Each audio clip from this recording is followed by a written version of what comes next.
সহজ রাষ্ট্রবিজ্ঞানে সকলকে স্বাগত জানাই। আজকে আমরা জানব গণপরিষদের গঠন সম্পর্কে।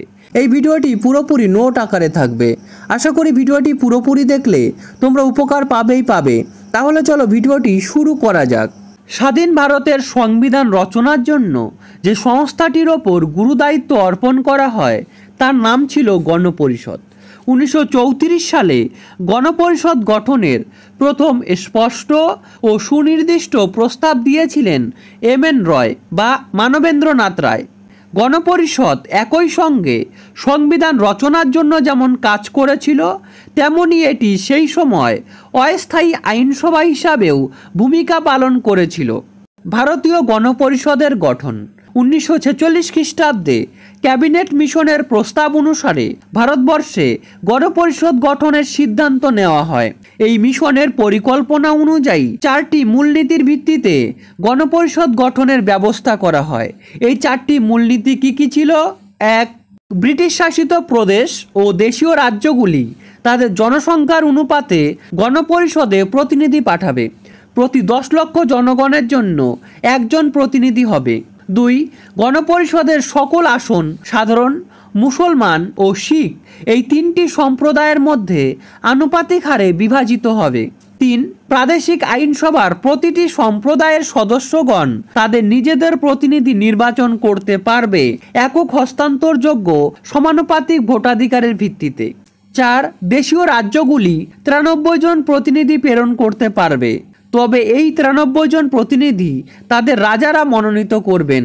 এরপর আমরা প্যারা করে লিখব, ক্যাবিনেট মিশনের প্রস্তাব অনুসারে গণপরিষদের মোট সদস্য সংখ্যা স্থির হয় 389 জন।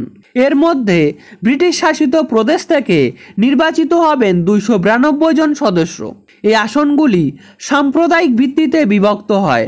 মুসলমানদের জন্য 78টি, শিখদের জন্য 4টি এবং সাধারণদের জন্য 210টি আসন নির্দিষ্ট করা হয়। এছাড়াও মুখ্য কমিশনার শাসিত প্রদেশগুলি থেকে 4 জন এবং দেশীয় রাজ্যগুলি থেকে 93 জন সদস্য আসবে বলে স্থির করা হয়। ক্যাবিনেট মিশনের প্রস্তাব অনুযায়ী গণপরিষদ গঠনের জন্য 1946 সালের জুলাই মাসে নির্বাচন অনুষ্ঠিত হয় এবং 292টি আসনে নির্বাচন হয়।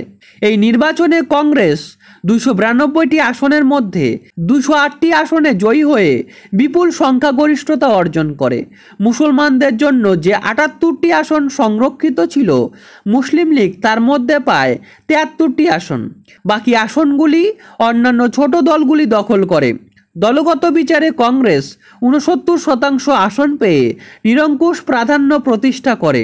গণপরিষদের কয়েকজন গুরুত্বপূর্ণ সদস্য ছিলেন doctor B.R.. Ambedkar, Jawaharlal Nehru, Maulana Abul Kalam Azad, KM. Munshi, Sardar Vallabhbhai Patel প্রমুখ। এইভাবে গঠিত গণপরিষদই ভারতের স্বাধীনতার পর সংবিধান প্রণয়নের ঐতিহাসিক দায়িত্ব পালন করেছিল। তাহলে আমরা জেনে নিলাম কিভাবে ভারতের গণপরিষদ গঠিত হয়েছিল।